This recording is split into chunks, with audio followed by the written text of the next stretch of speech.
Entonces, buenas tardes, compañeros, compañeras. Me alegra mucho entonces encontrarnos hoy en este webinar. Como habían anunciado nuestras compañeras abogadas, es, a este webinar de este mes le vamos a dar toda la fuerza a rechazar el 1174. Por eso hoy nuestro abogado nos va a hablar de los falsos pisos de protección y creemos que hoy se ratifica con acciones de incidencia que estamos haciendo ante la ONU, cómo demandarlo. Hoy se ratifica las grandes dificultades que tenemos con un gobierno que cumplió más fácil una apuesta que tenía en un plan nacional de desarrollo que atender una pandemia con todas las dificultades con que estamos.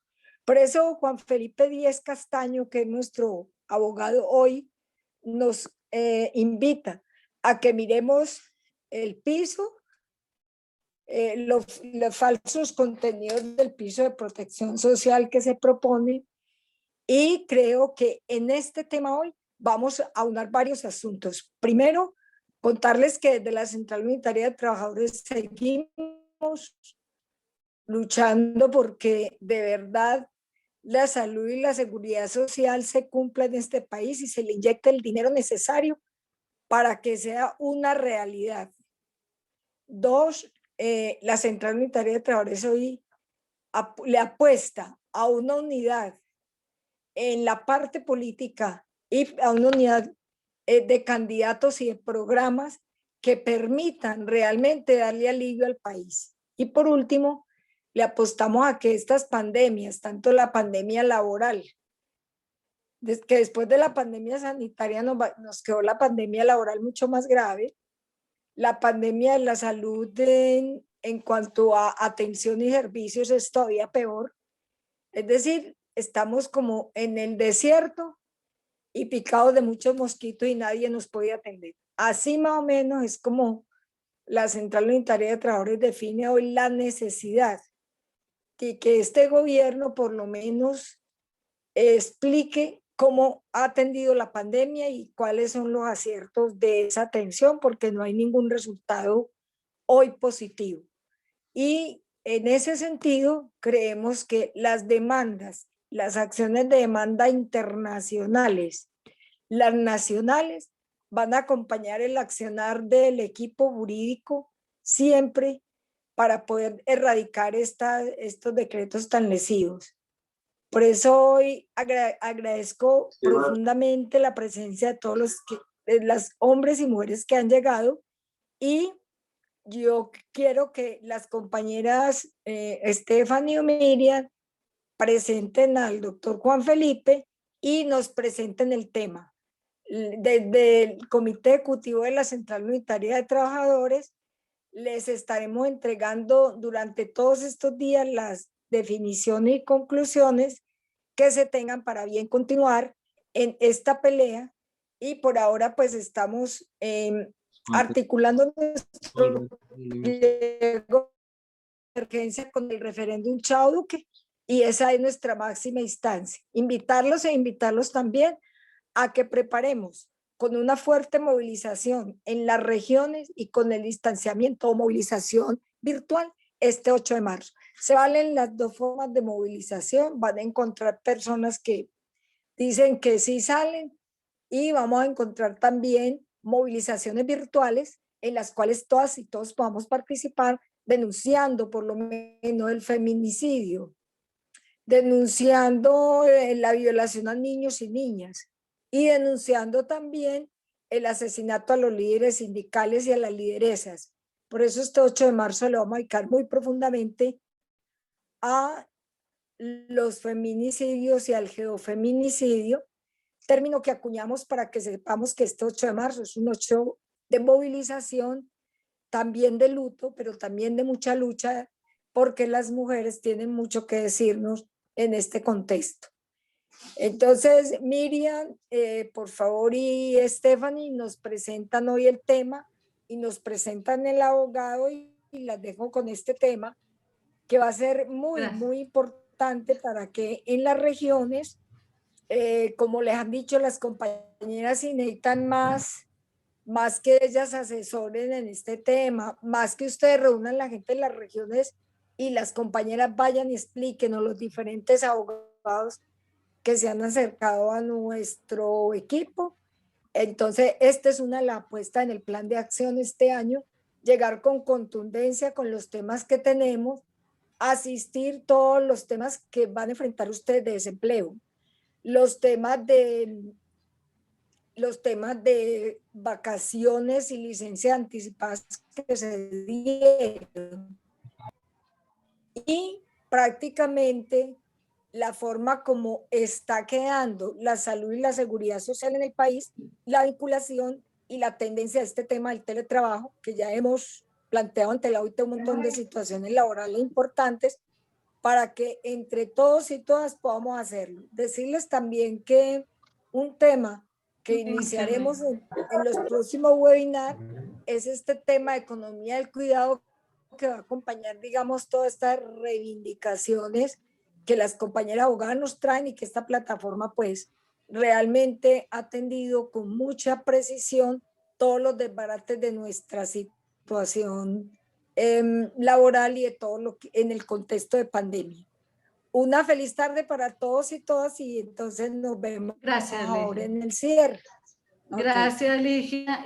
Buenas tardes para todas y todos. Buenas tardes, doctor Juan Felipe Castaño. Es un placer tenerlo hoy con nosotros, como todos los martes. Hoy hemos traído a este profesional para hablar sobre la propuesta de reglamentación y sus implicaciones, continuando con el caso hacia este decreto 1174, que ha sido una reforma por atrás, o sea, por la puerta de atrás, como digo. El doctor Juan Felipe es un abogado litigante, especialista en Derecho de Seguridad Social, magíster en Derechos Humanos, es doctor universitario, actualmente docente de la Universidad de Medellín, y lo hemos traído acá porque pues también él es una persona muy allegada al movimiento sindical, en otros escenarios ha estado. Hoy lo tenemos en nuestro equipo jurídico en esta charla de la tarde. Y pues también decirles algo muy importante, el doctor viene, lo podemos encontrar y consultar a través de YouTube, tiene una serie de videos donde habla sobre este famoso decreto y otros temas. Es el autor de una sentencia muy interesante del año 2015, que es la T598. Invito a aquellos que tengan un espacio, pues le den lectura, porque no solo aborda el humanismo, sino la necesidad en este momento que se dio esta sentencia, el reconocimiento de una pensión a un trabajador ambulante, vendedor ambulante, y su esposa que trabajaba no sé, trabajaba en el servicio doméstico. Es bien interesante esta decisión, porque después de pasar por juzgados ordinarios, tribunal y 2 cortes, pues se da este famoso fallo. Doctor Juan Felipe, muy buenas tardes. El escenario es suyo. Muy buenas tardes para todos. ¿Me están escuchando en este momento? Sí, doctor Juan Felipe. Claro que sí, mi doctor. Muy bien, un saludo para Gracias, todos doctor. y Gracias, todas. doctor. Vamos entonces en la tarde de hoy a hablar de este decreto 1174 de 2020, que, advirtiendo de entrada, es un decreto que viola la Constitución, al igual que la ley en la cual está basada. Entonces, para empezar a entrar en materia, debemos decir que este decreto o se expide con base en la ley 1955 de 2015, en el artículo 193, que fue aprobado por el Congreso de la República. Ese artículo nos habla del piso de protección social, y esa ley es el Plan Nacional de Desarrollo del presidente de la República, Iván Duque Márquez. Obviamente esa ley y ese artículo no fue aprobado con el voto favorable de las fuerzas políticas de oposición. Tengo entendido que inclusive hasta se hundió en un debate, pero fue revivido con una maniobra del Ministerio del Interior. Entonces ahí vemos, si este artículo fue revivido en su momento, ahí vemos cierta incidencia de algunos intereses ajenos al Congreso de la República que estaban muy pendientes de que esta reforma laboral que finalmente se iba a hacer ya de manera plena con el decreto se introdujera. Este es el llamado piso de protección social que está en ese artículo 193. Y básicamente, como ustedes pueden ver, básicamente es el texto del decreto. El decreto amplía más, pero básicamente están los pilares que trae el decreto y es que aplica para los trabajadores tanto que tengan una relación contractual laboral como personas independientes que tengan vinculación por prestación de servicios, que laboran a tiempo parcial y que producto de esa actividad a tiempo parcial en el mes reciben ingresos inferiores a un salario mínimo legal mensual vigente. Sabemos que en Colombia esa realidad existe a la gran informalidad del mercado laboral. Muchas personas desempeñan, por ejemplo, oficios bajo subordinación, cumplimiento de horarios por días. Muchas veces les pagan sino el día y no los afilian a la seguridad social, ni en pensiones, ni salud, ni en riesgos laborales. Entonces, en primer lugar, cabe decir que esto deja claro que no es cierto lo que dice el ministro del Trabajo, Ángel Custodio Cabrera, de que este piso de protección social está dirigido para el vendedor de frutas de la calle, ¿cierto? Del pequeño vendedor ambulante que no le cumple un horario a nadie, sino que trabaja de manera, digámoslo así, independiente, pues por la falta de fuentes de empleo en el país. Es decir, esta normatividad no está dirigida solo al que trabaja por cuenta propia, así sea en el sector informal, sino a aquel que trabaja para otro, para generar ingresos a otros, ¿cierto? Y por ende está subordinado y no tiene ninguna clase de autonomía. Es ahí, digamos, donde hay un punto importante porque esto abre la puerta a toda una desformalización de lo poco que en Colombia está formalizado, ¿cierto? Porque, ¿qué permite este decreto? Permite que sin límites claros, y ya esta es la ley, ¿cierto? Esta es la ley, ya voy a mostrar el decreto. El decreto permite que sin límites claros, sin un límite efectivo y eficaz, ¿cómo, perdón? ¿Es una interferencia o alguien iba a preguntar algo? Ah, bueno, asumo que es una interferencia. Entonces, este decreto permite que sin límites claros el empleador que tenga a sus trabajadores a tiempo parcial los puede tener bajo cualquier modalidad contractual de las que hoy están vigentes en el Código Laboral. O sea, puede hacerles un contrato laboral indefinido, puede hacerles un contrato laboral a término fijo, puede hacerles un contrato laboral por obra o labor determinada, o el llamado contrato especial docente si se trata de un docente que da clases en instituciones técnicas, tecnológicas o de artes. Puede hacer cualquiera de los contratos laborales que existen en el Código Laboral, solo que le cambia la jornada para que al mes no llegue al salario mínimo. Por ejemplo, un contrato laboral a término indefinido, donde la jornada no sea 8 horas diarias, 48 horas a la semana, sino que sea, por ejemplo, 3 días a la semana. El contrato será indefinido, no tiene una fecha cierta de terminación, pero la jornada es de 3 días a la semana, que los paga, por ejemplo, por poner un ejemplo, a 50.000 pesos el día. Entonces, al finalizar el mes, al llegar al mes, no le va a dar a ese trabajador un ingreso del mínimo, ¿cierto? El trabajador no va a llegar al salario mínimo. ¿Y eso qué va a generar? ¿Eso qué va a generar? El hecho de que el trabajador no llegue al salario mínimo. Que automáticamente el empleador no lo va a tener que afiliar ni a el sistema contributivo de salud, al régimen contributivo de salud, sino que va a estar afiliado en el régimen subsidiado de salud. El trabajador no va a ser afiliado al sistema general de pensiones, sino que va a estar afiliado al beneficio económico periódico EPS, que es un servicio social complementario, no es el sistema de pensiones. Y va a estar afiliado finalmente a un seguro micro inclusivo o seguro inclusivo que supuestamente va a amparar al trabajador ante los riesgos de la actividad laboral, ¿cierto? Entonces, no va a haber afiliación al sistema general de riesgos laborales. ¿Cuál es el problema? El problema es que no se le puso límites a la contratación a tiempo parcial, porque cierto es que hay digamos, trabajadores que laboran a tiempo parcial y esa es una realidad.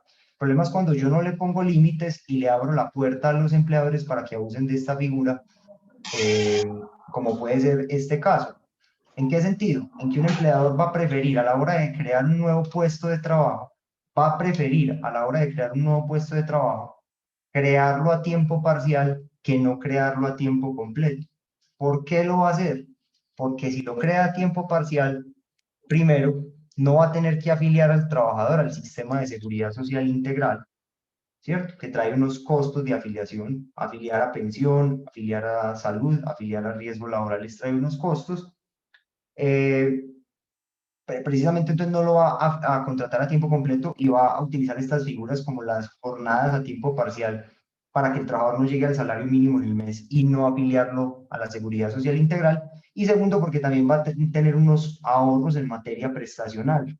No es lo mismo cuando cuando un empleador tiene que liquidar una prima de junio por los 180 días laborados en el semestre, si la va a tener que liquidar por 100 días laborados en el semestre. No es lo mismo tener que liquidar unas cesantías por 360 días laborados en el año a tener que liquidar unas cesantías por 200 días laborados en el año. Recuerden que el empleador va a preferir crear este empleo por días que a tiempo completo. Se genera un incentivo perverso donde va a primar la razón económica y es ahorrarse el costo de la seguridad social. El problema no es lo que se ahorra el empleador, realmente porque estamos en pues yo no me opongo personalmente a una economía social de mercado, siempre y cuando se le agregue el apelativo de social. El problema no es lo que se ahorra el empleador, el problema son los derechos que pierde el trabajador.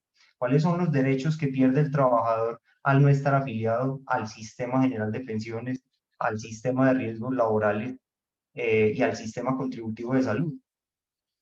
Entonces, obviamente, va a perder el derecho a una eventual pensión de vejez, va a perder el derecho a una eventual pensión de invalidez, porque para poderse pensionar por invalidez se requieren unas cotizaciones al sistema de seguridad social, y si no hay cotizaciones al sistema de pensiones, pues entonces no hay pensión de invalidez. Va a perder el derecho a una pensión de sobrevivientes en caso de una muerte por origen común.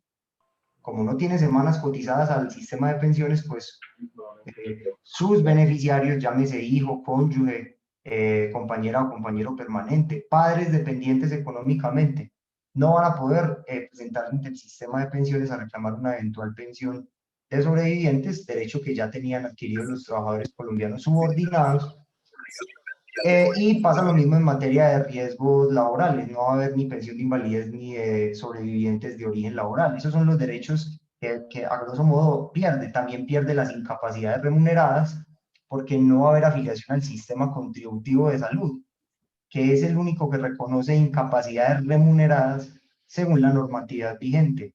Tampoco va a haber licencia de maternidad, porque según el decreto 780 de 2016, el sistema contributivo de salud, el régimen contributivo de salud, es el único que reconoce licencia de maternidad, para lo cual se requiere pues unas cotizaciones a la EPS.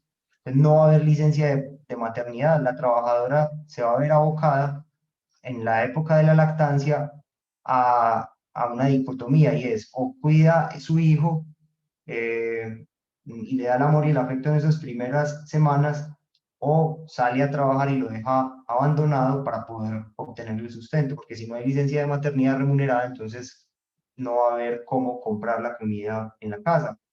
Entonces son los derechos que va a perder el trabajador los que son el problema. Si el gobierno quiere trabajar en incentivar la formalización, debería pensar en bajar los costos de la seguridad social. Y hay maneras de hacerlo, pero no atacar los derechos del trabajador, ¿cierto? No atacar los derechos del trabajador, que obviamente están en normas internacionales, convenios internacionales ratificados por la OIT. Entonces, cabe empezar diciendo que esto viene de la ley. El decreto es un decreto, el llamado decreto 1174 es un decreto reglamentario de la ley 1955 de 2019. Entonces aquí hay una responsabilidad del presidente y del Congreso de la República, de los partidos políticos de gobierno. No solo es el presidente, son los partidos políticos de gobierno que apoyaron esta iniciativa. Y luego ya entonces tenemos, si quieren me pueden ir haciendo las preguntas ahí por el chat. Luego ya entonces tenemos el decreto que ya de manera concreta traduce lo que está en esa ley y lo desarrolla de manera complementaria. Entonces nos dice lo mismo, y es que los trabajadores, que tanto dependientes como independientes, ¿cierto? No perciban ingresos inferiores a un salario mínimo legal mensual vigente. Aquí más abajo vuelve y reitera que son vinculados obligatorios al llamado piso de protección social los que tengan vínculo laboral por tiempo parcial y que en el mes no lleguen a un salario mínimo. Entonces, esos trabajadores no van a ser afiliados, lo que ya ustedes saben, ni a pensión, ni a salud, ni a riesgos laborales. ¿Qué es el BEPS? ¿Por qué le van a cambiar el sistema de pensiones al trabajador colombiano? ¿Qué es lo que significa el BEPS, el beneficio económico periódico? El BEPS, según el decreto 1833 de 2016, no es más que un ahorro que hace la persona, en este caso, cómo se hace la cotización para el trabajador dependiente que no llega al mínimo en el mes. El empleador hace un aporte del 15% de ese salario inferior al mínimo. Un aporte del 15% de ese salario inferior al mínimo. Entonces, por ejemplo, una persona se gana 600.000 pesos porque trabaja 3 días a la semana, ¿cierto? Entonces se gana 600.000 pesos en el mes. El empleador debe poner el 15%. Y eso se va al BEPS, al beneficio económico periódico. Es un ahorro, de ese 15, 14% se va al BEPS. Es un ahorro que se va haciendo durante la vida del trabajador. Cuando el trabajador llega a los 62 años hombre y 57 si es mujer, cuando el trabajador llega a los 62 años hombre y 57 si es mujer, Colpensiones se lo va a distribuir en una renta vitalicia que va a depender del ahorro que tenga, más un 20% que le pone el gobierno. El ahorro que tenga más un 20% que le pone el gobierno, Colpensiones se lo va a distribuir en una renta vitalicia que necesariamente es inferior al salario mínimo y que se paga cada 2 meses. Necesariamente es inferior al salario mínimo y que se paga cada 2 meses. Entonces, por ejemplo, supóngase usted una persona que tenga un BEPS que le estén pagando 300.000 pesos cada 2 meses como, digamos, beneficio económico periódico. Entonces, ese es el derecho que pierde el trabajo colombiano, a una pensión tan siquiera hasta del salario mínimo, que está en el artículo 48 de la Constitución. Ninguna pensión puede ser inferior al salario mínimo, pero con estos elementos le hicieron, pues, digamos, de alguna manera el esguince a la norma. Entonces, permítanme un momento, aquí está el decreto 1833. Aquí podemos encontrar toda la reglamentación de los BEPS, de los beneficios económicos periódicos.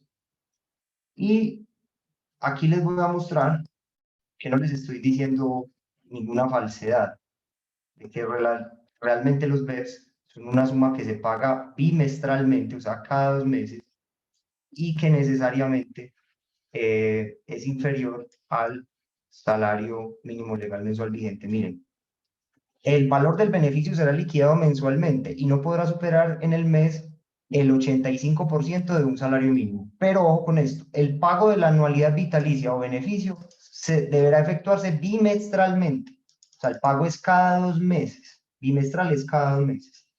Y el pago no puede superar el 85% de un salario mínimo. Entonces es una pensión por debajo del salario mínimo. ¿Cuál es el problema? Pues que para un empleador es mucho más fácil pagar el 15% de la seguridad, pues que sería la nueva seguridad social del piso de protección social, a pagar el 28.5%, que es lo que cuesta hoy la seguridad social integral, la cotización a pensión, a salud, a riesgos laborales. Entonces, obviamente prima la razón económica en el mercado, y esto es, si yo me puedo ahorrar el 28.5% y pagar el 15%, mejor creo el empleo a tiempo parcial. Y el decreto no trajo límite a la hora de crear empleos a tiempo parcial. El empleo que antes se creaba a tiempo completo, crea 2 a tiempo parcial. Antes creaba 1 a tiempo completo, crea 2 a tiempo parcial y se ahorra prestaciones y se ahorra seguridad social. ¿Por qué? Porque vuelvo y repito, no es lo mismo yo liquidar unas cesantías por 360 días laborados en el año, a que yo le hago un contrato indefinido con una jornada laboral de 20 días al mes. Inclusive hasta se pierden descansos dominicales remunerados. porque esa última semana o esas últimas 2 semanas del mes no va a laborar, entonces no se le paga el descanso dominical remunerado. Entonces, la norma, y ya voy a abrir un espacio aquí de preguntas, la norma nos dice que hay un límite. ¿Cuál es el límite que trae pues como la norma? Dice que la UGPP, en Colombia hay más de 600.000 empresas, y sabemos los que somos abogados laboralistas y ustedes que tienen experiencia sindical, sabemos muchas veces la ineficacia del propio Ministerio del Trabajo, la congestión judicial en los procesos laborales que existe por la cantidad masiva de violación de derechos, para que me vengan a decir que esta entidad administrativa va a controlar al empleador. Empecemos por la paquidérmica capacidad del Estado para controlar la violación de derechos, pero miren el límite, cómo se puede saltar de fácil. Dice que la UGPP debe fiscalizar a los empleadores para ahorrarse con el propósito de obtener provecho de la reducción de aportes, porque no es lo mismo pagar el 28.5 en seguridad social del salario del trabajador como está hoy, que implica pagar pensión, salud, riesgos, ¿cierto? A pagar el 15% de un salario que es inferior al mínimo. Entiendan que es un salario inferior al mínimo en el mes. El 15% de menos del mínimo es mucho más barato. Entonces dice que el control es para los empleadores que con el propósito de obtener provecho de una vigencia a otra, o sea, de un año a otro, del 2020 al 2021, desmejoren las condiciones de dichos trabajadores mediante negocios artificiosos para evadir los aportes. Por ejemplo, que lo cambie de tiempo completo a tiempo parcial al trabajador, para efectos de ahorrarse los aportes. Pero es muy fácil violar esa prohibición. Por ejemplo, una opción es despedir e indemnizar al trabajador y contrata uno nuevo a tiempo parcial para ahorrarse los aportes. Otra opción, ahí no hay de un periodo a otro cómo comparar al mismo trabajador, porque la UGPP sanciona si ve que al mismo trabajador lo desmejoran, pero si despide, indemniza y trae un nuevo trabajador, ahí no hay comparabilidad. Otra opción que tiene el empleador sería, por ejemplo, yo les voy a hablar de toda la mala fe que puede haber aquí. Otra opción sería, a la hora de crear un puesto nuevo, para no pagar los costos de la seguridad social, los creo a tiempo parcial. Y eso sí trae un problema gigante, y yo se los voy a concluir con esto. Miren, este es un panorama pre-COVID, o sea, antes del COVID-19. Es el boletín de índice multidimensional de pobreza y de pobreza monetaria del DANE, o sea, son las cifras del gobierno.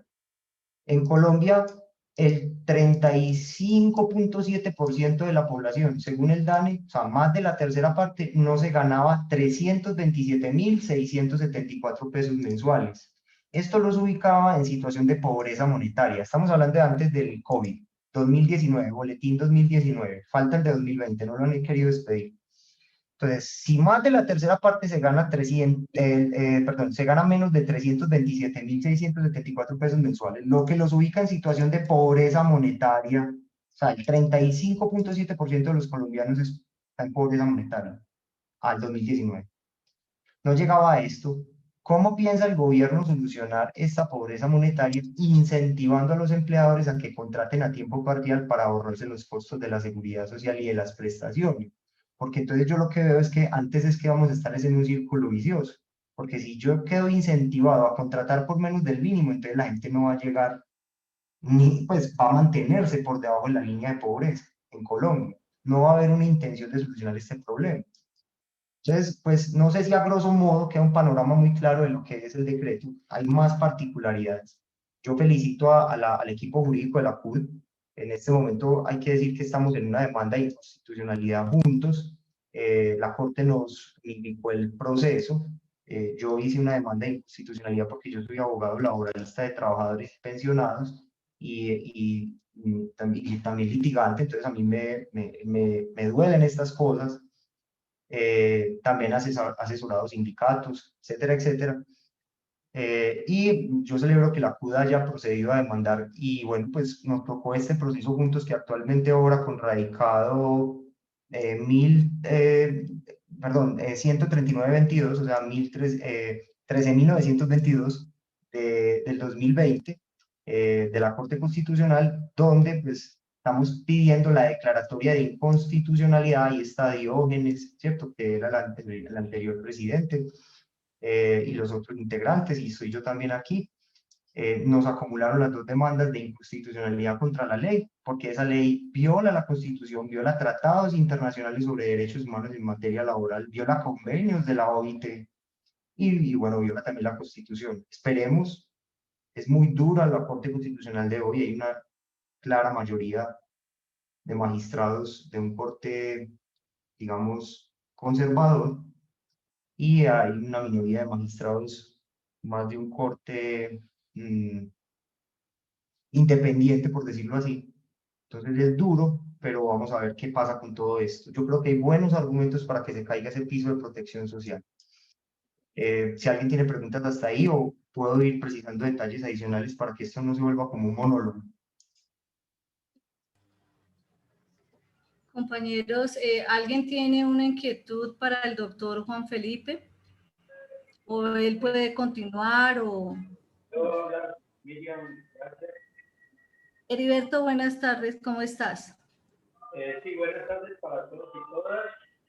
Yo creo que hay que reconocer al doctor Jairo, perdón, al doctor Díaz y a la Central Unitaria de Trabajadores por esa demanda que han admitido frente a este artículo lesivo contra los trabajadores. Y finalmente, ese reconocimiento tenemos que llevarlo a materia de ayudar en las calles, es decir, en el momento que la CUT o que las organizaciones sindicales llamen a protestar y hacer lo que sea para que deroguen ese decreto, sería formidable para el complemento de esta acción jurídica que han emprendido. Muchas gracias. Gracias, Heriberto. Doctor Juan Felipe, yo voy a hacer un poquito aquí preguntona. El decreto nos habla que solamente nos habla de trabajadores independientes, pero desde la óptica que usted lo ha analizado, abarcaría también a los trabajadores dependientes. ¿Es así o No, estamos errados? de hecho es lo primero que dije, que es mentira lo que dice el ministro del Trabajo, que esto está dirigido para los independientes. El mismo decreto y la ley nos hablan que los vinculados obligatorios, ahí les voy a mostrar en pantalla, los vinculados obligatorios son las personas que tengan, en primer lugar, uno o varios vínculos laborales. Cuando hablamos de vínculo laboral, ya estamos hablando de un contrato de trabajo.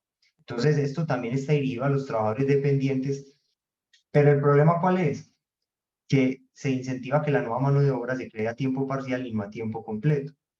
O sea, el gobierno debió haber mirado otras alternativas. Uno entiende que hay unas dinámicas de alguna mano de obra que es a tiempo parcial, por ejemplo, la recolección de cosechas, ¿cierto? Que son estacionales.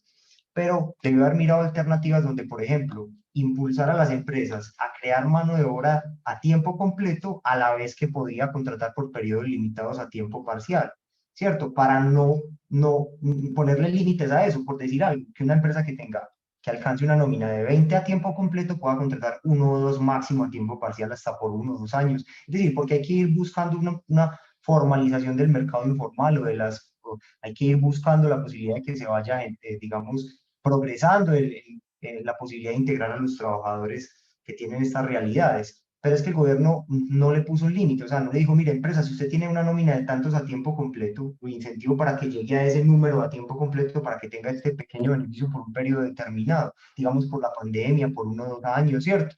Pero no, o sea, le abrió las puertas así a los empleadores. Entonces, cuando no hay una limitación del poder, llámese político, económico, hay abuso del derecho. Entonces, claro, siempre se va a presentar en este caso abuso. Ya ARUS y algunos operadores de planilla están abriendo las casillas en el pago de la planilla para cotizar al piso de protección social.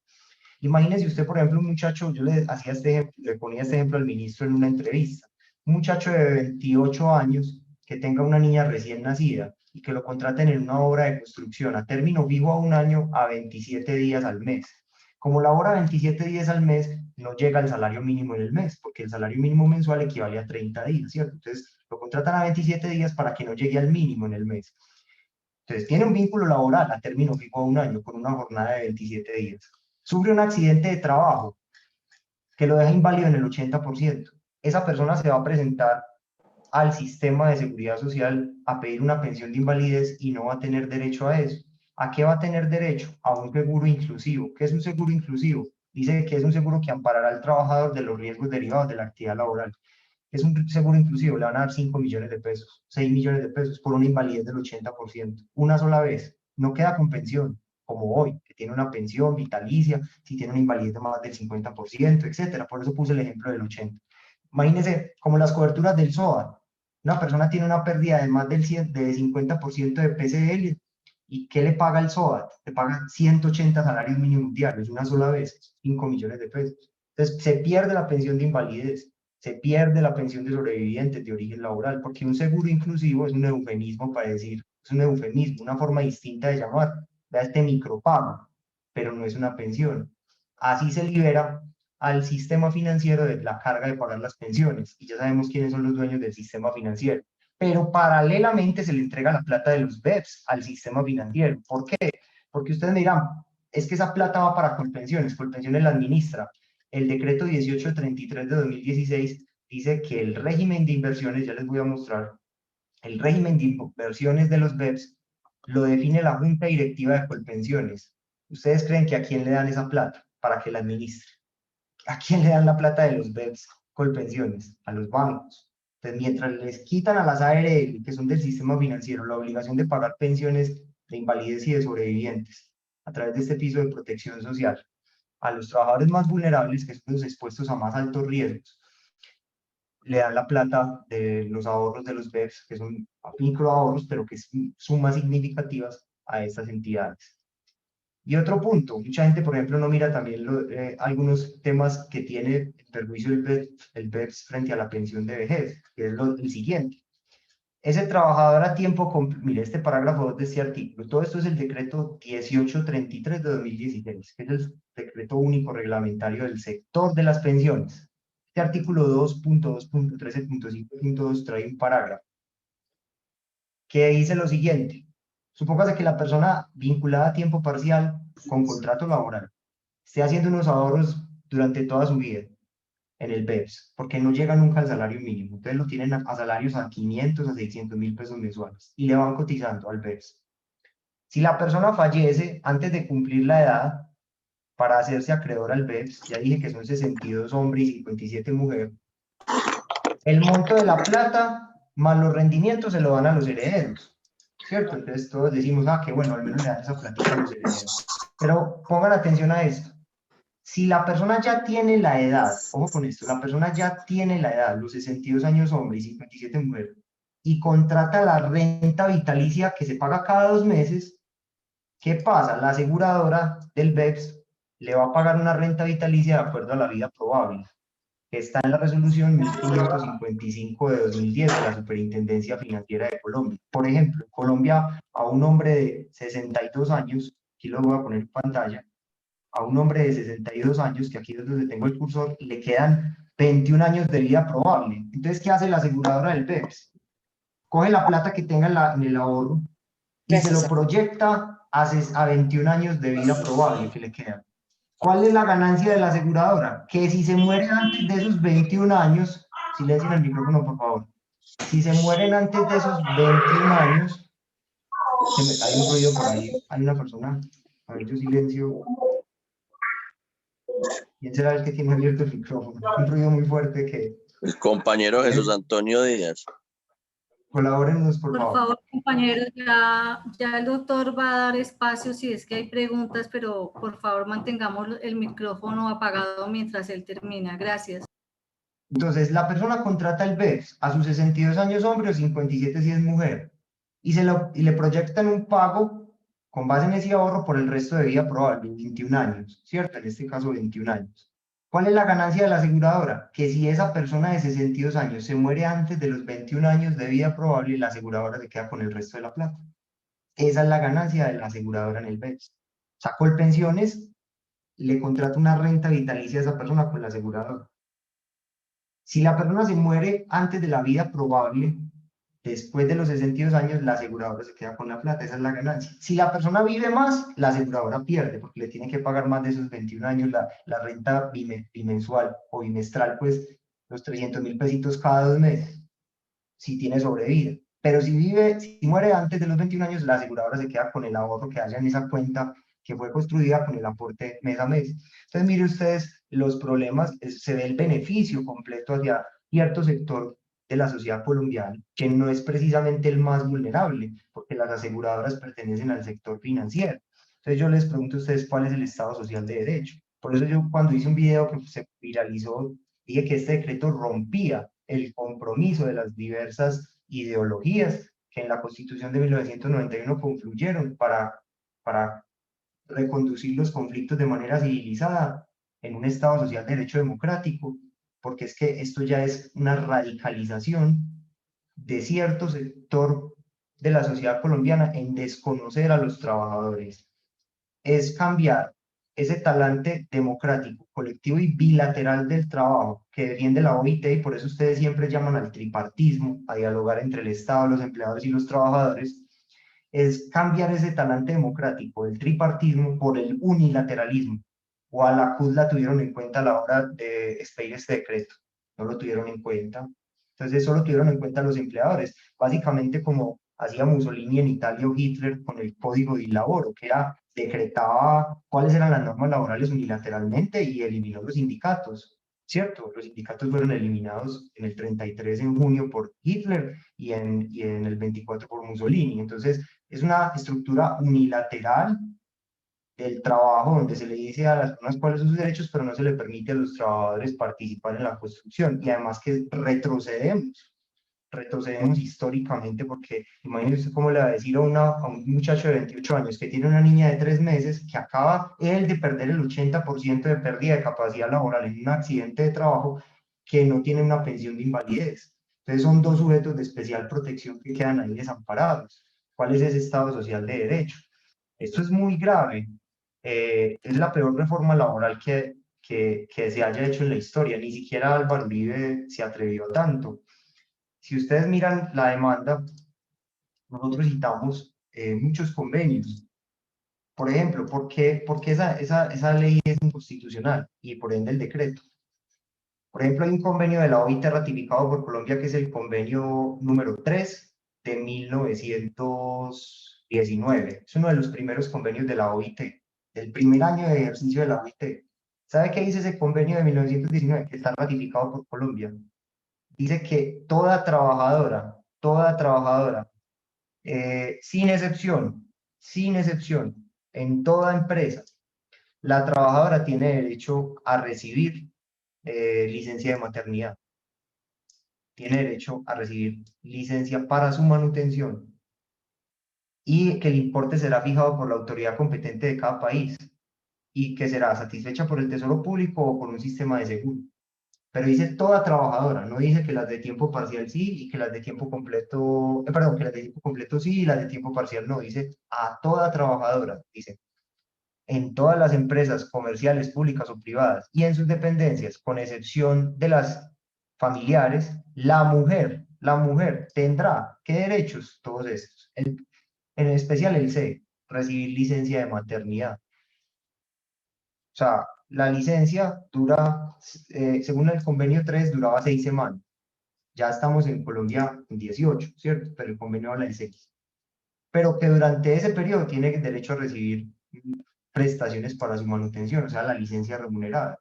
Y como no se cotiza a salud, recuerde que aquí se va a afiliar al DISBEN, al régimen subsidiado. Entonces, ¿qué pasa? Que se pierde la licencia de maternidad. Miren el decreto 780 de 2016, que es el reglamentario único del sector de la salud. Ese decreto, cuando hablamos de la licencia de maternidad, ya les doy la palabra, nos dice que se requiere para la licencia que la afiliada hubiera efectuado aportes a los meses de gestación, pues correspondientes al periodo de gestación. Si aquí no hay aporte, sino que la persona está en el CISBEN, no hay licencia de maternidad. Se pierde uno de las conquistas históricas de las mujeres, que viene desde el 19, que está ratificado ese convenio por Colombia. Entonces, mire cómo esto fue vulnerando toda una cantidad de normas internacionales. Orlando y el otro compañero, Natalia, perdón, la compañera Natalia y Orlando pueden adelante hacer las preguntas. Natalia Buenas tardes. Benavides y Orlando. Sí. Bueno, buenas tardes para el equipo jurídico, los compañeros y al doctor. Es para lo siguiente.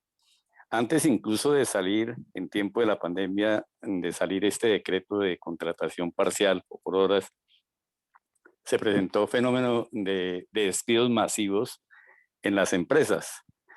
Muchos fueron enviados a vacaciones y cuando regresaron, pues habían perdido su puesto de trabajo.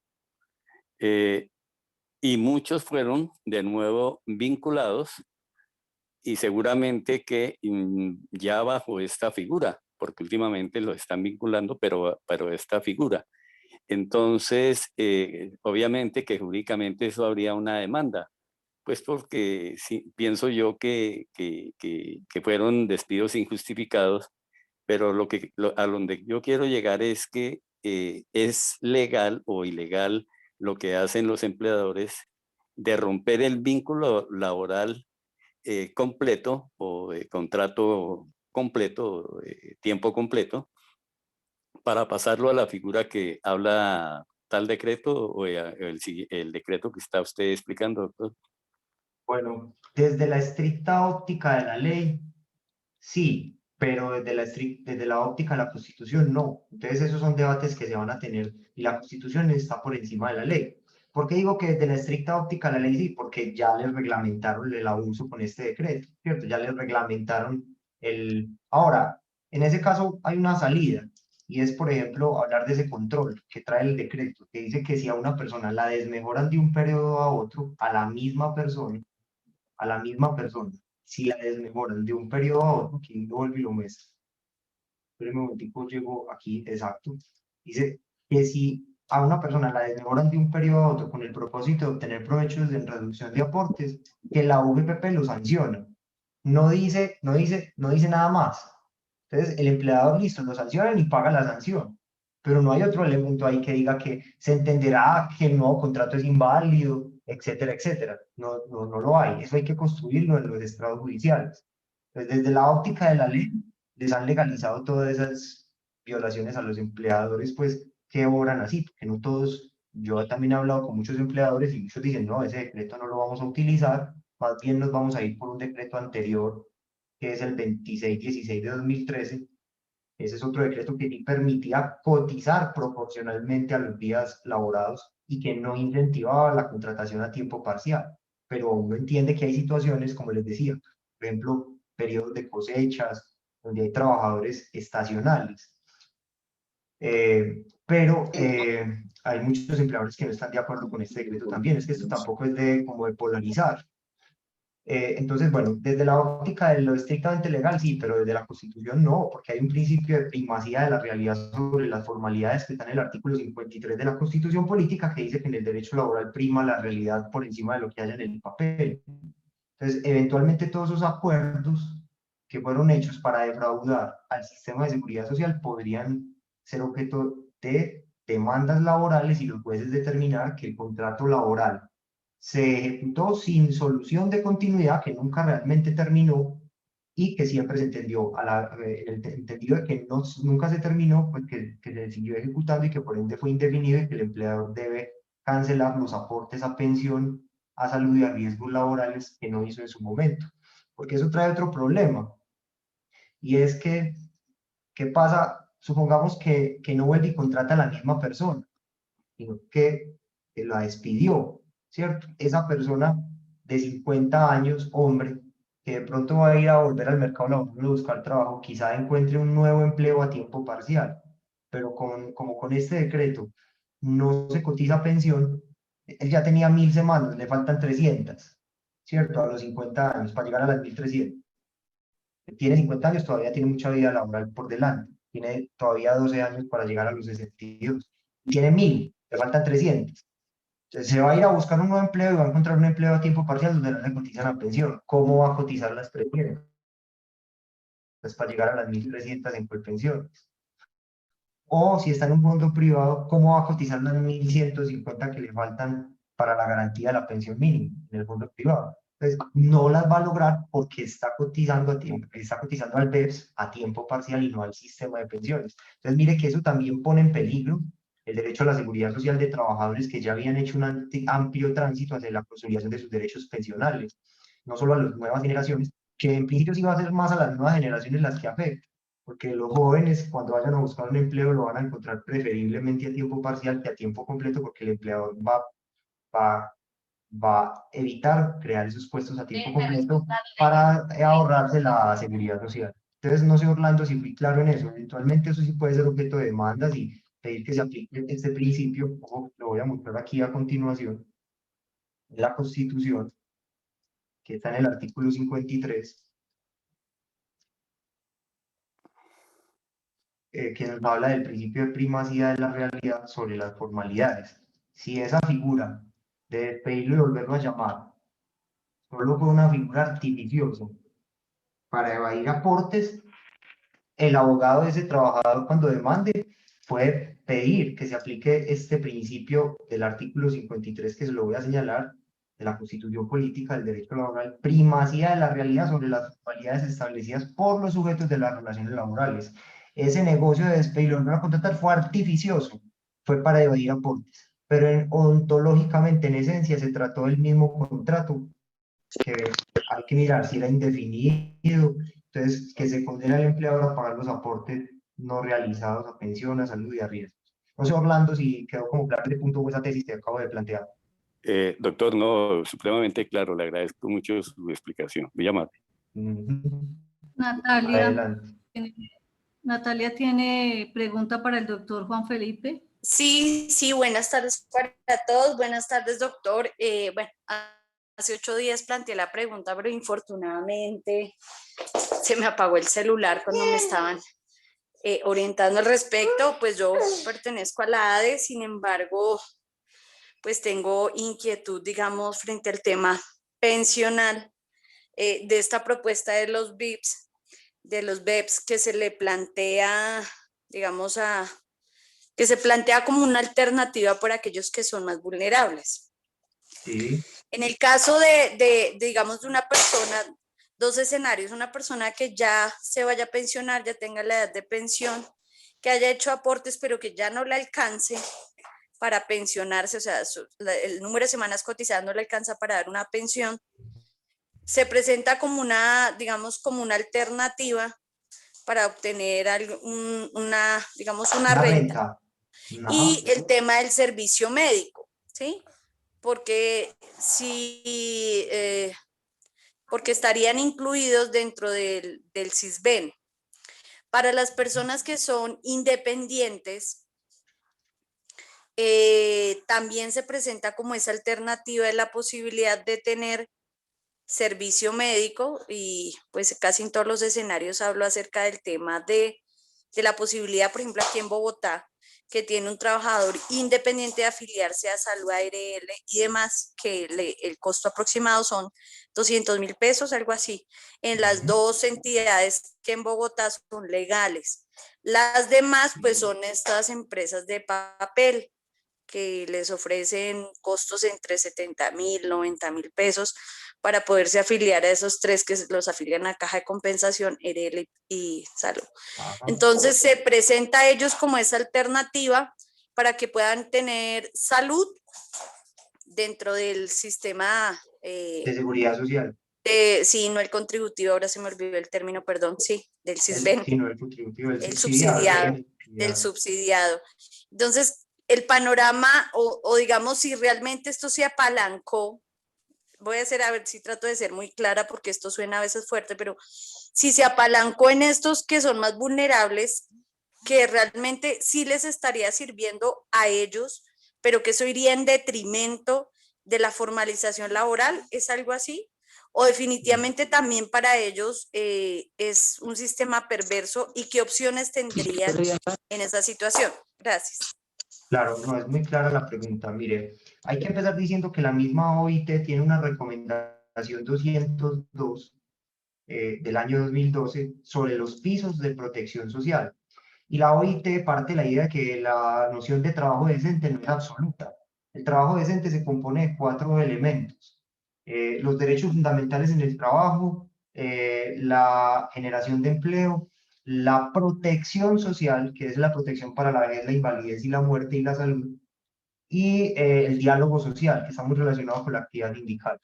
Entonces, la OIT tiene esta recomendación sobre los pisos de protección social en el entendido de que no es posible en todos los países lograr el mismo estándar de protección. No es lo mismo los derechos o beneficios laborales y de seguridad social que puede tener Europa, que es una economías capitalistas avanzadas, o Estados Unidos o otros países, a lo que pueden tener estos países que tienen bastantes problemas y que están en vía de desarrollo. Entonces, la OIT dice, mire, sí pueden haber pisos de protección social para la población más vulnerable.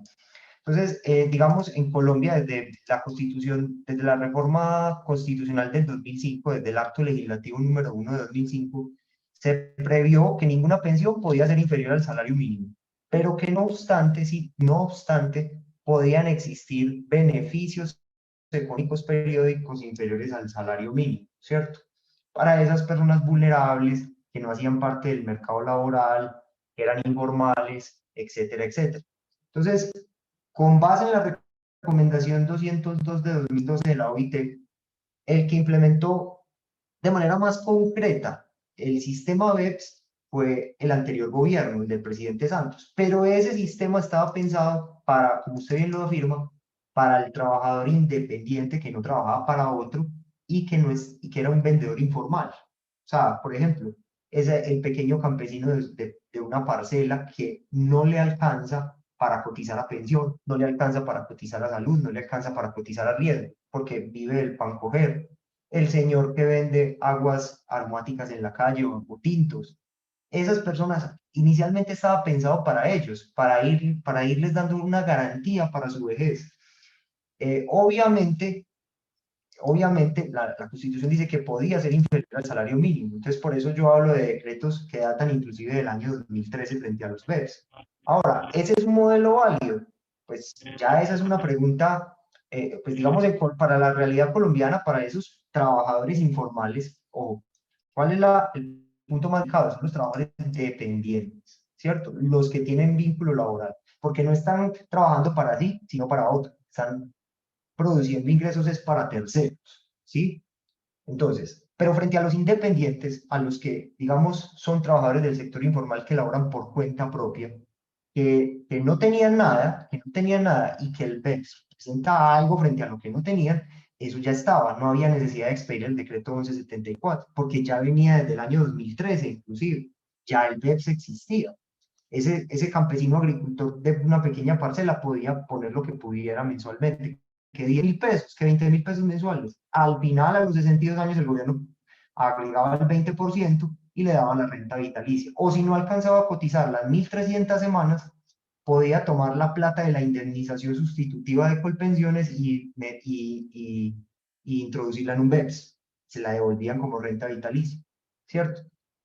Pues porque se quedó sin empleo, nunca volvió a conseguir, etcétera, etcétera. Entonces ya se dedicó al mercado informal. Ese es un modelo de protección social que inclusive la OIT ha recomendado. Pero ¿cuál es el problema del 1174? Que lo extiende a los trabajadores dependientes con vínculo laboral y además que incentiva que los nuevos puestos de trabajo se creen a tiempo parcial y no a tiempo completo.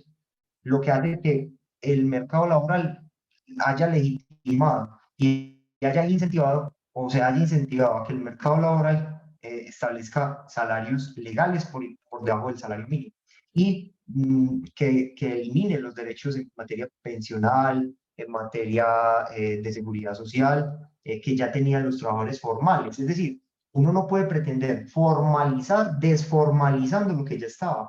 Como les digo, un empleador despide y contrata a una nueva persona a tiempo parcial para ahorrarse la seguridad social. Uno no puede pretender formalizar desformalizando, que es uno de los grandes problemas de este decreto. Uno no puede pretender formalizar incentivando la precarización laboral. ¿Cómo va a pretender yo formalizar y no que a todo el mundo lo contraten a tiempo parcial, donde no tiene ni siquiera una aspiración a una pensión de vejez o una pensión de invalidez de sobrevivientes? Pues no, hay que proteger a los trabajadores informales independientes. Y ya esto venía, el BEPS ya venía, no es nuevo. pero no se puede pretender. Esa es como la carnada que le ponen a la gente, vea, estamos protegiendo al vendedor de frutas. Mentiras, que no están protegiendo al vendedor de frutas, están desprotegiendo al trabajador que ya estaba formalizado laboralmente, ¿cierto? La carnada es esa, pero como bien les he mostrado, el decreto habla de vínculo laboral, no solo de trabajador independiente.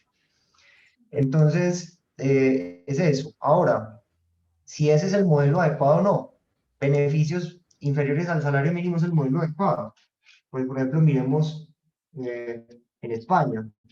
En España, por ejemplo, tienen la llamada pensión no contributiva. Hoy en día se está dando la pelea por la renta básica universal. Ya sabemos que hay una intención de varios sectores políticos de implementarlas y se llegará a dar un cambio de gobierno. Pero en España, por ejemplo, hay una pensión no contributiva. ¿Qué es la pensión no contributiva? En España, todo ciudadano que llegue a los 65 años y no haya podido completar las semanas, las necesarias pues allá para pensionarse, que son 15 años de cotización. Si no tiene los 15 años de cotización a los 65 años o nunca cotizó, el Estado español le garantiza una pensión no contributiva, por eso se llama pensión no contributiva. Es decir, así no haya cotizado yo a los 65 años, como que es de la tercera edad le doy casi 400 euros mensuales. Dicen que una sociedad se conoce por cómo trata a sus miembros más vulnerables. Es una frase de Michael Moore, un cineasta norteamericano, un documentalista. Una sociedad se conoce por cómo trata a sus miembros más vulnerables. En Colombia hay 7 millones de ancianos y solo 2 tienen pensión. Entonces ni siquiera la mitad. Entonces, claro, es gente desprotegida. Por ejemplo, en España tienen la opción de la pensión no contributiva. 400 euros llegas a los 65 años. Haya cotizado o no haya cotizado nada. Cotizado y no ha alcanzado las semanas o no haya cotizado nada. En Inglaterra también tienen la pensión no contributiva. Cuando se hizo el referéndum de independencia de Escocia, que fue en el año 2012, cuando se hizo el referéndum de independencia de Escocia, los escoceses, que traen toda esa carga nacionalista desde la Edad Media, que se quieren independizar de Inglaterra, salieron a decir independencia, independencia, independencia. Inglaterra les dijo, hagan el referéndum, listo. Si el pueblo escocés vota que se separen de Inglaterra, aceptamos. O la rey, pues el parlamento británico iba a aceptar que se le separara Escocia. Y el primer ministro británico solo tuvo que salir a hacer un día una campaña en la televisión y decir, mire, si ustedes se independizan, escoceses, al día siguiente se acaban las pensiones no contributivas, porque en Gran Bretaña también pasa lo mismo. Todo ciudadano del inglés que llegue a los 65 años y que no tenga las semanas, el Estado británico le garantiza una pensión mensual no contributiva, también más o menos como de 500 euros. Entonces, si el modelo es o no una pensión por debajo del mínimo, es un debate que, bueno, ya se dio y en el 2005 creo que sí, puede cambiarse esa norma constitucional.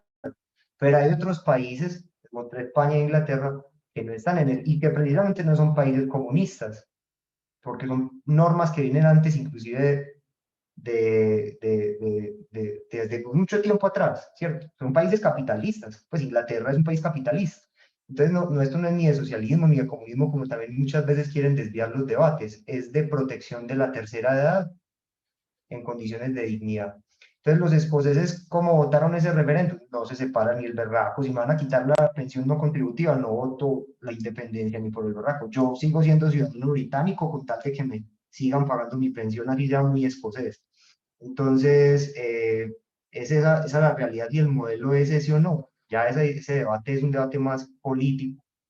Pero bueno, el BEPS, yo diría que frente a los trabajadores independientes que no trabajan para otros, del sector informal, el pequeño vendedor de jugos, etcétera, ese sí podría ser un modelo inicialmente válido, pero no es válido que se lo apliquen a los trabajadores subordinados que trabajan produciendo ingresos para otros, porque ya ahí sí estamos violando derechos adquiridos históricamente. La pensión de vejez, invalidez, sobrevivientes, las licencias de maternidad, paternidad, las incapacidades remuneradas, por ejemplo. Bueno, todos estos elementos que ya he mencionado. Las primas, las cesantías se van a liquidar a tiempo parcial, entonces va a ser menor la cantidad económica. Entonces vemos que hay una acumulación de riqueza. Recuerden los niveles de desigualdad que tiene todo el planeta. El 1% de la población tiene el 80% de la riqueza. Entonces el problema sí es de desigualdad y de pobreza. Les mostré, una tercera parte de la población, más de la tercera parte, gana menos de 327.000 pesos mensuales, lo que los ubica en línea de pobreza. Antes del 2019, hay que mirar ahora con el COVID cómo cambió. Yo no creo que se vaya a cambiar mucho el panorama incentivando contratos que ni siquiera llegan al mínimo. Adelante, otras preguntas. No sé si quedó clara la respuesta a la pregunta que hacías. Excelente, doctor, excelente. Venía con esa inquietud ya hace un par de meses y sí, muy claro. Muchas gracias, Natalia. Yo veía que el compañero Luis Fernando Toro y Carlos Arturo hicieron una pregunta en el chat. No sé si están. Luis Fernando Toro había preguntado acerca de la pensión. No sé si con lo que explicó el doctor es suficiente o le queda otra inquietud. Sí, aquí estoy. Pero lo que pasa es que estoy en la calle. ¿Cómo está, Luis Fernando? Muy buenas tardes. Sí. Lo que pasa es que estoy en la calle, entonces la pregunta. Yo creo que si no queda clara, yo de pronto me comunico luego y yo la voy a leer en voz alta. Casos particulares. Sí. La voy a leer en voz alta. ¿Cómo queda la situación pensional de un trabajador que hoy tiene por semanas de cotización que no le alcanzan para pensionarse bajo la ley 100? No está laborando y lo vincula mediante esta modalidad perversa. Tiene, por ejemplo, 52 años mujer. Creo que ya lo había respondido y es, ¿qué va a pasar con esa persona? Ya está, tiene, por ejemplo, 1000 semanas. La despiden y va y busca empleo en un nuevo trabajo y la contratan a tiempo parcial. No le van a cotizar pensión, sino al BEPS. Entonces ya no va a tener la expectativa de la pensión del salario mínimo. Pues, o depende, pues, porque la pensión se liquida con el promedio salarial, ¿cierto? En Colpensiones. Entonces ya no va a tener la expectativa de una pensión superior al mínimo, sino que cuando llegue a los 57 años esa mujer, hoy tiene 52, cuando llegue a los 57, trata de la indemnización sustitutiva, porque Colpensiones no la va a pensionar porque tiene 1000 semanas, por ejemplo. Le va a indemnizar, no pensionar, eso se llama indemnización sustitutiva, que no es devolverle la plata. Es una fórmula matemática que depende de las semanas que tenga y de los salarios con los que haya cotizado. La indemniza, y esa plata más el ahorro del BEPS lo puede distribuir en una renta vitalicia a los 57 años, que la va a contratar el BEPS, la renta vitalicia. Y entonces, por ejemplo, a una mujer de 57 años, según la ley, le quedan,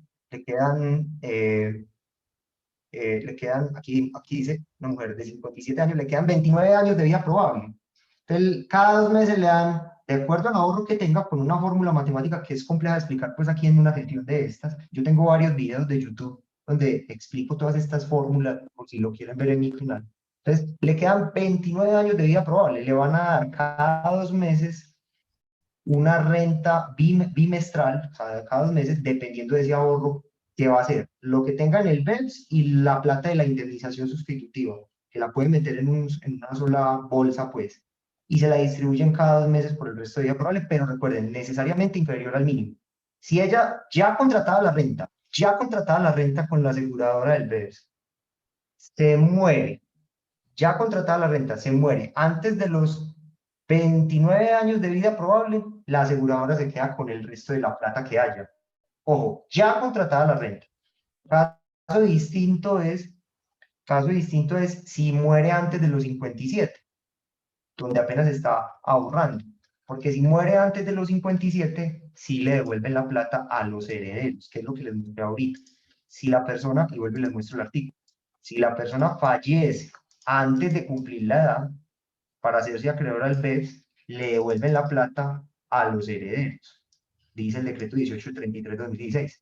Pero si ya contrató la renta y no vive la vida probable que estaba proyectada, por ejemplo, tenía 57 años y se murió a los 58, gran negocio para la aseguradora, porque no se gastó todo el ahorro. Entonces la aseguradora, venga para acá, ¿cierto? No sé si me entienden eso. Estaba proyectado que este vaso se gastara en 30 años. Nada más duró una tomadita, el resto del vaso es para la aseguradora. Sí. No sé si me entienden el ejemplo. No sé, el compañero Luis Fernando Toro, creo que el doctor fue muy amplio en su explicación, o sea, dio unos aspectos claves. Y en ese mismo sentido iba la pregunta del compañero Carlos Arturo Acosta, 200 semanas. Pero ese ejemplo sí es distinto. Exacto. Entonces, ¿Lo puedo aclarar en un momentico? claro, claro. Sí. Y- Bueno, no. Habría que mirar por qué ya tiene 1.400 semanas y 64 años y no tiene la pensión, porque, pues primero, si está en Colpensiones, está en el régimen de prima media, ya supera los requisitos, que son 1.300 semanas y 62 años hombre, o 57 mujer. Si está en el régimen privado, si está en el régimen privado de los fondos privados, para obtener una pensión del salario mínimo se requieren 62 años hombres, 57 mujeres y 1.150 semanas. Entonces, ya habría que mirar por qué esa persona no le han reconocido la pensión, ya cabría una acción de tutela y eventualmente una demanda ordinaria laboral. Pero ahí es claro que ya superan los requisitos en ambos regímenes pensionales, tanto en los fondos privados como en Colpensiones. Sí. No sé, compañeros, queda claro esas dos inquietudes para darle paso a Yolanda Corzo, que desde hace rato tiene la mano levantada. ¿Aló? Bueno. Presumo No, listo, que- listo. Sí, compañera, suficiente claridad. Entonces, Yolanda Corzo, y vamos a dar un cierre también. Listo, Con bueno, una última pregunta. Yolanda, por favor. doctora Miriam, muy buenas tardes. Buenas tardes a todos. Que comerle nada.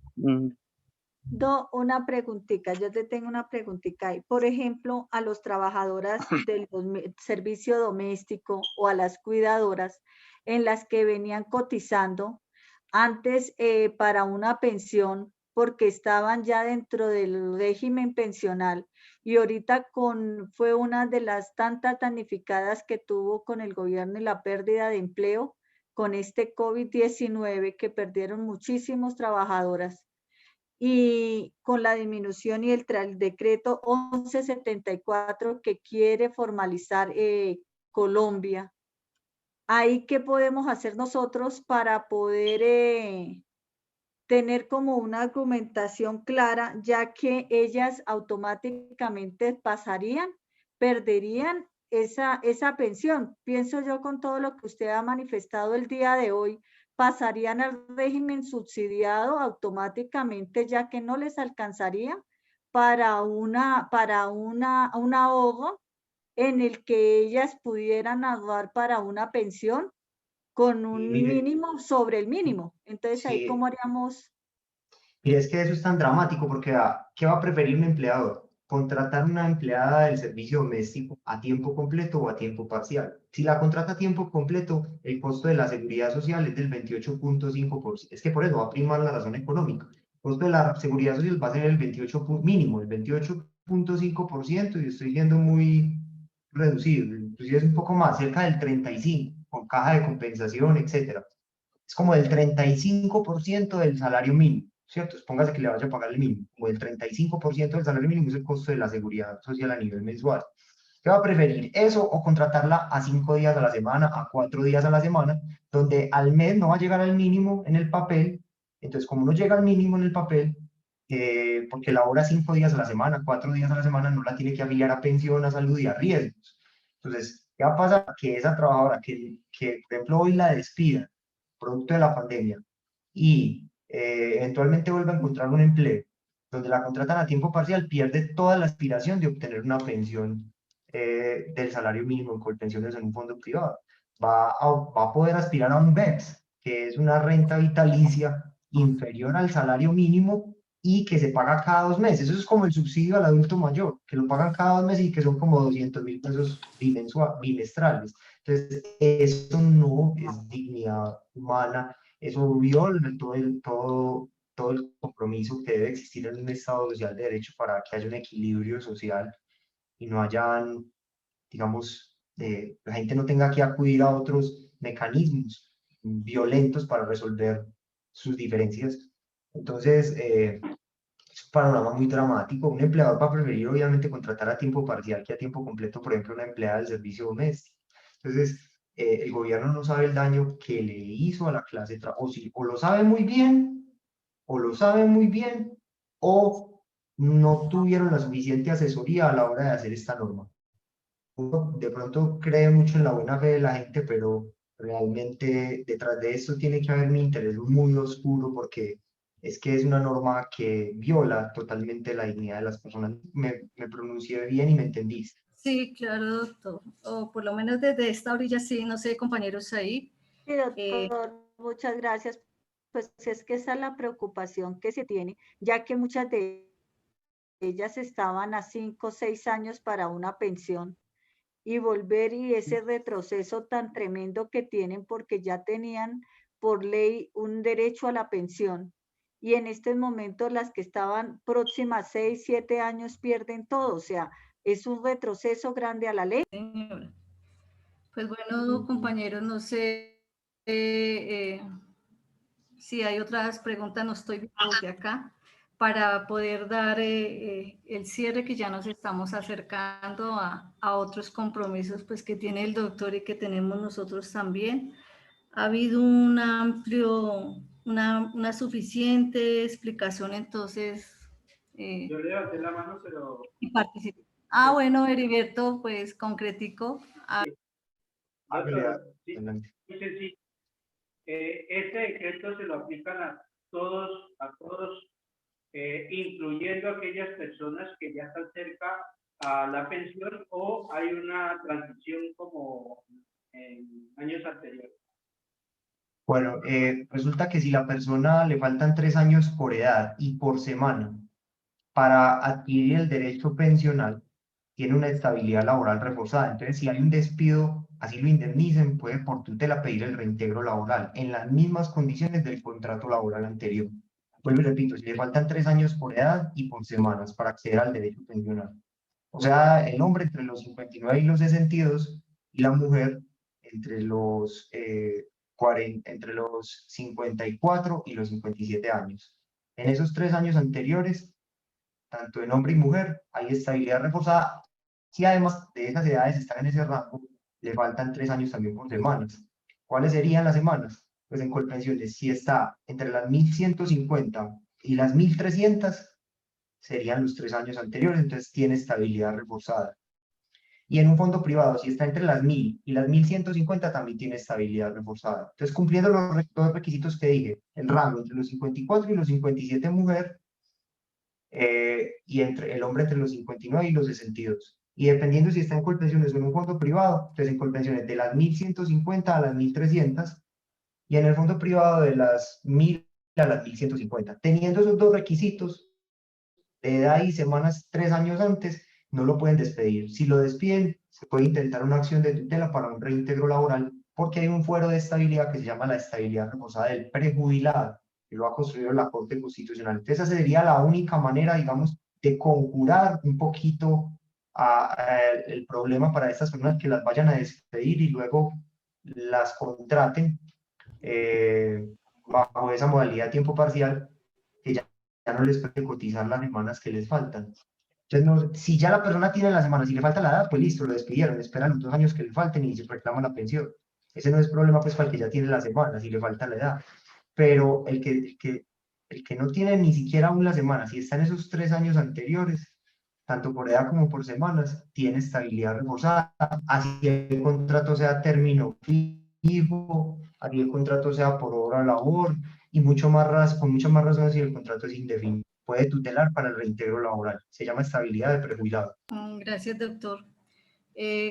Compañeros, sabemos que frente a este decreto 1174, pues a la par, y lo digo de manera folclórica, debajo del ala vienen otras reformas, doctor.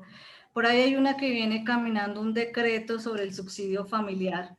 ¿Eso le abrió camino a disminuir el beneficio hacia los menores o lo limitó? Claro. ¿O qué nos puede contar? Claro, hay un proyecto de decreto, pero entonces también eso disminuye. ¿Por qué? Porque el subsidio familiar ya no se va a pagar proporcional al salario mínimo, sino que si gana menos del mínimo, el subsidio familiar se pagará proporcional a ese salario, ¿cierto? Entonces, si antes eran 30.000 pesos, ya van a ser 20.000 o 15.000, dependiendo de cómo sea el salario inferior al mínimo de ese trabajador en el mes. Gracias, Y dice que el trabajador a tiempo parcial, para poder tener ese derecho frente a su familia, tiene que elaborar mínimo 96 horas al mes, de ahí en adelante. El que trabaje menos de eso no tendría derecho ni siquiera a subsidio familiar. Entonces, otro derecho más que se pierde. Ya suficiente aspectos que nos ha dado el doctor Juan Felipe Díez. Creeríamos que aquí nos queda la lucha por lograr que este decreto definitivamente pues lo se declare la nulidad, dada la perversidad y vulneración de los derechos fundamentales. Doctor, la recomendación ya para irnos y darle paso a nuestra directora que cierre este espacio, agradecerle su disposición, su tiempo y el haber estado en este espacio. Muchísimas gracias. No, a ustedes, muchas gracias por invitarme y bueno, un abrazo a todos y espero que haya quedado claro estos temas. Ligia, te damos la palabra para que cierres el evento, por favor. Doctor Juan Felipe, muchísimas gracias. Yo sé que contar con las experiencias y los saberes es fundamental para nuestro equipo jurídico, especialmente en las regiones donde pues estamos en este momento, somos requeridos y requeridas en este momento para tener claridad en todo lo que nos está pasando con las normas y especialmente en la violación a los derechos adquiridos. Así que muchísimas gracias. Ha sido muy clara la exposición, muy excelente. Dentro de 8 días, entonces, compañeros y compañeras, vamos a continuar con el 1174 porque hay mucha tela para cortar y los esperamos en este webinar a la 1 de la tarde dentro de 8 días. Mil gracias, doctor. Gracias, Miriam. Excelente esta conducción. Y nos vemos entonces el próximo martes. Una feliz tarde para todos y todas. Feliz tarde para todos. Gracias por estar aquí. Feliz tarde, Ligia, compañeras y compañeros. Gracias. Compañeras, muchísimas gracias. Qué pena. Muchísimas gracias, Buenas compañeros y tardes, compañeras. Miguel. Liam, Buenas tardes, muchísimas gracias, buenas compañera tardes. Miguel.